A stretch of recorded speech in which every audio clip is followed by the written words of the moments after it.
అందరికీ నమస్కారం. మీకు ఈ 5-6 రోజుల నుంచి సెన్సేషన్ ప్రవీణ్ ప్రగడాల్ ఎంత సెన్సేషన్ క్రియేట్ అయిందంటే, ఇప్పుడు ఇంటి దగ్గర నుంచి ఫామ్ హౌస్కి వస్తూ నేను మళ్ళీ ఒకసారి స్పాట్ని చూద్దామని వెళ్ళాను. అదొక స్పాట్ లాగా, అది పిక్నిక్ స్పాట్ అనకూడదు, కానీ అది చాలామంది వచ్చి ఇక్కడ చనిపోయారా, ఎలా చనిపోయారు, ఇంతే కదా గొయ్యి ఉంది, ఎలాగ అన్ని దెబ్బలు ఎలా తగులుతాయి, ఇది చర్చించుకుంటున్నారు అక్కడికి వచ్చి. కావాలంటే పోలీసులు మీరు వెళ్ళి రికార్డ్ చేయండి, ఎవరినన్నా పంపించండి, ఎవరినైనా పంపించి మీ ఇంటెలిజెన్స్ వాళ్ళను ఐబీ వాళ్ళను పంపిస్తే ప్రజలు అనుకునే మాటలు మీకు తెలుస్తాయి. ఇంక మీరు దీని గురించి ఇంక అన్నీ కట్టి పెట్టేయండి. ఐజీ నిన్న ఎస్పీ గారు, ఐజీ గారు ఇద్దరు ప్రెస్ మీట్ పెట్టారు. ఇంక మీరు ఇంకా అబద్ధాలు మానేయండి, ఇద్దరు కూడా మానేసి ఎలా హత్య జరిగింది అన్నదాని మీద ఇన్వెస్టిగేషన్ చేయండి. ఎందుకు చెప్తున్నానంటే, ఇది హత్య, 100% ఇది హత్య. ఏ రకంగా చూసుకున్నా ఇది హత్య. మీరు నిన్న చూపించిన విధానం ఎలా చూపించారండి? నిన్న మీరు ప్రెస్కి ఒక సెన్సేషనల్ కేసులో ఎంత ఒక్కొక్క క్లిప్పు ఎంత స్లోగా చూపించాలి, బిట్టు కింద ఒక స్టెప్ సెకండ్ కింద ఒక్కొక్క మీరు అంత స్పీడ్గా చూపించిన క్లిప్పింగ్ని మీరు ఎంత స్లోగా చూపించాలంటే, బిట్టు ఒక చక్రం ఒక ఇలాగ వచ్చిందంటే అది పిక్స్ని విడదీసి చూపించాలి. స్ప్లిట్ ఆఫ్ సెకండ్స్ని కూడా విడదీసి చూపించాలి. ఎందుకంటే అంటే వాస్ట్ మూవింగ్ వెహికల్స్, దాన్ని కెమెరా క్యాప్చర్ చేసింది. కెమెరా క్యాప్చర్ చేస్తున్నప్పుడు దాన్ని ఇది మీకు సస్పెషన్ అనేది ఉన్నారు. సస్పెక్షన్ అనేది ఉంటే, సస్పిషియన్ ఉంటే ఏం చేయాలండి? బిట్లు కింద విడదీసి చూపించాలి. కానీ మీరేం చేశారు? అక్కడ ఏదైతే మీరు చూసారో అది చూపించేసి ప్రెస్ వాళ్ళకి అందరికీ ఇది యాక్సిడెంట్, ఇది నమ్మేమని చెప్తున్నారు. ఎవ్వరు కూడా, అంటే మీరు చూపించింది, నిన్న వీడియోలు చూపించిన దాన్ని బట్టి, మీరు మాట్లాడిన దాన్ని బట్టి అసలు ఈ హత్య వెనకాల ప్రభుత్వమే ఉందా అనే అనుమానం నాకు కలుగుతుంది. ప్రభుత్వమే ఈ హత్య చేయించిందా, లేదంటే ప్రభుత్వంలోని బాగా పెద్దలు చేయించారా? ఎందుకు మీరు పోలీస్ డిపార్ట్మెంటు ఎందుకు ఇంత హైరాణ పడిపోతున్నారు? ఫ్రమ్ ది బిగినింగ్ నుంచి ఈ హత్యని మీరు ఒక సస్పిషియస్ కేసు కింద చూస్తున్నారు. అంటే సస్పిషియస్ కాదు, ఇది యాక్సిడెంట్ కింద ప్రూవ్ చేయాలని చూస్తూ ఉన్నారు. యాక్సిడెంట్ అని చెప్పడానికి చూస్తున్నారు. మళ్ళీ ఈవేళ డౌట్ తీరక మళ్ళీ ఈ రోజు వెళ్ళి చూశాను. The gap between the road and the పడిపోయినది 4-5 అడుగుల కన్నా ఎక్కువ లేదు. లోతు ఎంత ఉంటుందంటే 1 అడుగు 2 అడుగులు. ఇలాగ దిగిన తర్వాత బండి ఇలాగొచ్చింది, ఇది గొయ్య ఇలా వచ్చి ఇలా జారిపోయింది. ఇక్కడ జారడానికి ఇక్కడ దానికి 2 అడుగులు ఉంటాయి. 2 అడుగుల్లోనే బండి జారిపోతే అంత దారుణమైన దెబ్బలు ఎలా తగులుతాయి ఎస్పీ గారు, ఐజీ గారు? అసలు మీరు ఏం మాట్లాడుతున్నారండి? అసలు అంత గట్టిగా దెబ్బలు ఎలా తగులుతాయి? సీసీ ఫుటేజ్ 11:42 వరకు చూపిస్తున్నారు, బాగానే ఉంది. దాని తర్వాత సీసీటీవీ ఫుటేజ్ ఏమైంది? దాన్ని ఎందుకు మీరు ఎగ్జిబిట్ చేయట్లేదు? ఆ మార్నింగ్ వరకు ఎందుకు ఎగ్జిబిట్ చేయట్లేదు ఆ సీసీటీవీ? ఎందుకంటే ఇప్పుడు మాకు క్లారిటీ ఏ రకంగా వచ్చిందంటే ఈ కేసులో, ఇది ఆ బండి మీద ఉన్నది ప్రవీణ్ పగడాల కానే కాదు. ఆ బండి మీద కావాలంటే నేను ఛాలెంజ్ చేస్తాను, అదే స్పీడ్లో నేను హెల్మెట్ పెట్టుకుని అదే బుల్లెట్తో నేను దిగుతాను, అదే స్పీడ్లో. కావాలంటే రేపు ప్రశ్న అంతటిని తీసుకొచ్చి రేపు ప్రూవ్ చేస్తాను. నాకు ఎలా దెబ్బలు తగులుతాయో నేను రెడీ టు ఫేస్ ఇట్. మీరు రెడీయరా? లేకపోతే అనౌన్స్ చేస్తారా? సేమ్ అదే స్పీడ్లో అదే బండి నేను దిగుతాను డే టైం. ఎలా దెబ్బలు తగులుతాయి, కాలు ఇరుగుతుందా, చెయ్యి ఇరుగుతుందా, ఐ ఫేస్ ఇట్. నేను హెల్మెట్ పెట్టుకుంటాను, దానికే ఎలా దెబ్బలు తగులుతాయి, చచ్చిపోతానా బతుకుతానా చూద్దామా. ఇట్స్ ఏ ఫాల్స్, అంతా ఫాల్సే. దీన్ని బట్టి చూస్తే మటుకు ఖచ్చితంగా ప్రభుత్వం ఇన్వాల్వ్మెంట్ అన్నది ఈ కేసులో ఉంది. ఇంత గ్యారంటీగా నేను చెప్పగలుగుతున్నాను. కారణం ఏంటంటే విజయవాడలో బండి మీద మనిషి మారిపోయాడు. విజయవాడలోనే ప్రవీణ్ పగడాలని చంపేశారు. టైమ్ ఆఫ్ డెత్ చెప్పాలి కదా, టైమ్ ఆఫ్ డెత్ ఎందుకు అనౌన్స్ చేయట్లేదు?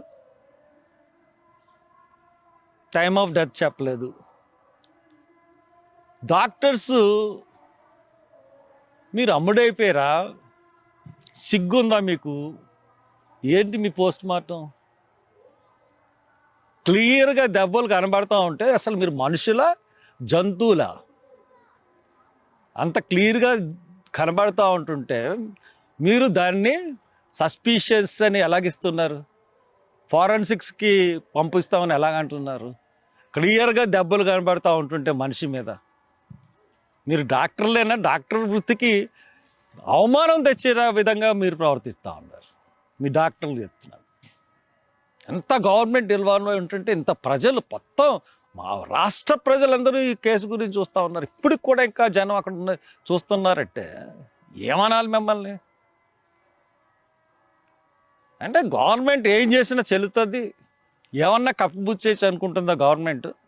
నేను అందుకనే చెప్పాను, మీరు ఇటువంటి అధవేశాలు ఎత్తారనే హైదరాబాద్లో పోస్ట్ మార్టం చేయిస్తా అన్నాను. ఈ డాక్టర్లు ఇద్దరు సరిగ్గా మీరు వచ్చి బయటకు వచ్చి చెప్పకపోతే మీ ఉద్యోగాలు ఊడిపోతాయి. చెప్తున్నాను, అక్కడ పోస్ట్ మార్టంలో ఎవరెవరైతే ఉద్యోగాలు చేస్తున్నారో మీరు అందరూ సంతకాలు పెట్టాలి, మీ ఉద్యోగాలు కూడా ఊడిపోతాయి. పోస్ట్ మార్టం ఎట్టి పరిస్థితుల్లోనూ కోర్టులో కేసేసి రాహుల్ గాంధీతో చెప్పించి సీఎంతో మాట్లాడి రీపోస్ట్ మార్టం చేయిస్తాం. వేరే కేసు మేము మళ్ళీ కట్టిస్తాం. అనుమానస్తుది మృతి కాదు, ఇది హత్య, దీని మీద మళ్ళీ చేయాలని. విజయవాడలో ఇప్పుడు హైదరాబాద్లో ఆయన బండి బిగిన్ చేసినప్పుడు డ్రైవింగ్ ఇట్లా రిటార్గా కూర్చొని చాలా స్టైల్గా ఆయన బండి డ్రైవ్ చేసుకుంటూ వచ్చాడు. ఆ స్టాన్స్ అన్నది విజయవాడ తర్వాత లేదు. ఈ బొజ్జ ఇలాగా తొట్టిపాడు తర్వాత దాటిన తర్వాత నర్లజర్ల ఇవన్నీ కూడా ఇలాగ ఉంది. కాళ్ళు ఏమో పొడుగ్గా ఉన్నాయి, కాళ్ళు ఏమో ఇలా కవ్వూరు దగ్గరికి వచ్చాడు, కాళ్ళు కింద ఎట్టేసాడు. బండి వెనకాల సీట్లో ఉన్న బ్యాగ్ హైదరాబాద్లోనేమో చిన్నగా బ్యాగ్ కనబడుతుంది, ఇక్కడికి వచ్చినప్పుడు బ్యాగ్ పెద్దగా ఉంది. మళ్ళీ మీరే చెప్తున్నారు బ్యాగ్ వంగిపోయింది. అసలు వంగడానికి ఆ బ్యాగ్ అవసరమే ఉంది? అది ఒక 2 జతలు పెట్టుకునే బ్యాగ్ అది. అటువంటి బ్యాగ్ ఇలా వంగిపోయిందని ఒక డ్రైవర్ చెప్పాడు. దట్ ఈస్ ది మీకు ఈ కేసులో కీలకమల్ పదే. నిన్న ఎస్పీ గారు చెప్పారు కదా, ఒక అతన్ని విచారించాము, అతను దిగిపోయాడు. ఏంటి ఇతను బ్యాగ్ వంపుగా కింద జారిపోతున్నట్టు ఉన్న బ్లింకర్ లైట్ వేసుకుని వెళ్ళిపోతున్నారని అన్నారు కదా, అదే కీలకమల్ కేసులో. అది ఎవడైనా సరే బ్యాగ్ జారిపోతూ ఉంటే అలాగ ఎందుకు వెళ్తాడు? వెళ్ళరు. బ్యాగ్ని సర్దుకున్నాను పక్కన ఆఫ్ చేసి బ్యాగ్ని సర్దుకుంటాడు. లేకపోతే బ్యాగ్లో మరి ఇతన్నే తీసుకొచ్చారో, మరి వెనకాల ఇంకో కారులో తీసుకొచ్చారో, ముందే కారుని అక్కడ తీసుకెళ్ళి అతను పడుకోబెట్టేశారు. మొత్తం మీద ఏదో జరిగింది. ఇది మానేసి ఇంకా సస్పీషియస్ డెత్, లేకపోతే సస్పీషియస్ ఎన్ని మర్డర్ సస్పీషియస్గా ఉంది, యాక్సిడెంటా తెలియట్లేదు. ఇదా మీరు చెప్పేది? మీకు కేంద్ర ప్రభుత్వంలోని పెద్దలు కూడా ఇన్వాల్వ్ అయ్యారేమో తెలియట్లేదు, లేకపోతే రాష్ట్రంలోని పెద్దలు, హైదరాబాద్లోని పెద్దలు, ఈ బీజేపీ పార్టీ వాళ్ళు, ఇక్కడ రాష్ట్రంలోని ఏళ్ళు, అంటే పార్టీలోని అందరూ ఇన్వాల్వ్ అయ్యారన్నది నా ఉద్దేశం కాదు, కానీ ఖచ్చితంగా కొంతమంది హస్తం మటుకు దీంట్లో ఉంది. లేదంటే పోలీసులు ప్రతి నిమిషం ప్రతి సెకండ్ యాక్సిడెంట్ అని ప్రూవ్ చేయడానికి ఎందుకు ప్రయత్నిస్తారు? నిన్న అది చూసినట్టయితే మనం